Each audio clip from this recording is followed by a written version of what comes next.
നമസ്കാരം, സിറ്റി ന്യൂസിലേക്ക് സ്വാഗതം. മെയ് 28 സ്ത്രീകളുടെ ആരോഗ്യ പ്രവർത്തനത്തിനായുള്ള അന്താരാഷ്ട്ര ദിനത്തിന്റെ ഭാഗമായി ദന്ത സംരക്ഷണത്തെക്കുറിച്ച് ഡോക്ടർ മേരി രഞ്ജിനി മാത്യു സംസാരിച്ചു. ആരോഗ്യമാണ് സ്ത്രീയുടെ മൂലധനമെന്ന് ഓർമ്മിപ്പിച്ചുകൊണ്ട് Indian dental association north Malabar branch KSBWDC project 5 സൗഖ്യയുടെ നേതൃത്വത്തിലാണ് ഗർഭാവസ്ഥയിലുള്ള മുലയൂട്ടുമ്പോഴുള്ള അമ്മമാരുടെ ദന്ത സംരക്ഷണം എന്നീ വിഷയങ്ങളിൽ doctor Mary Ranjini Mathew BDS സംസാരിച്ചത്. ഇതിലൂടെ ദന്ത സംരക്ഷണത്തിന്റെ പ്രാധാന്യത്തെക്കുറിച്ച് ജനങ്ങളെ ബോധവൽക്കരിക്കുകയാണ് ലക്ഷ്യമെന്നും ഡോക്ടർ പറഞ്ഞു.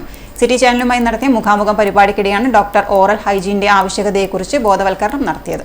ഗർഭിണിക്ക് ദന്തപരിചരണം ഏതൊക്കെ സമയങ്ങളിൽ ഏതൊക്കെ രീതിയിലാണ് ചെയ്യേണ്ടത്? ദന്ത സംരക്ഷണം നമ്മളെല്ലാവരും ചെയ്യേണ്ട ഒരു കാര്യമാണ്. എന്നിരുന്നാലും ഗർഭാവസ്ഥയിലും കുട്ടിക്ക് മുലപ്പാൽ കൊടുക്കുന്ന സമയത്തുമുള്ള ദന്ത സംരക്ഷണം വളരെ പ്രാധാന്യമേറിയതാണ്. അതിലേറ്റവും പ്രധാനപ്പെട്ടത് 2 നേരമുള്ള ബ്രഷിംഗ് തന്നെയാണ്. കൂടാതെ പല്ലുകൾക്കിടയിൽ കുടുങ്ങുന്ന ഭക്ഷണ സാധനങ്ങൾ ഡെൻ്റൽ ഫ്ലോസ് ഉപയോഗിച്ച് നീക്കം ചെയ്യാവുന്നതാണ്.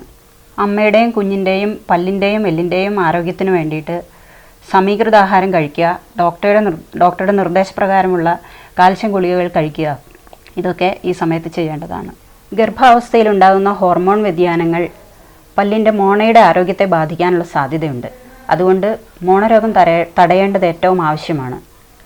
മോണരോഗമുള്ളപ്പോൾ കുട്ടി മാസം തികയാതെ ജനിക്കാനുള്ളൊരു സാധ്യതയുമുണ്ട്. അതുപോലെ കേടുവന്ന പല്ലുകളെല്ലാം അടച്ച് സൂക്ഷിക്കേണ്ടതാണ്.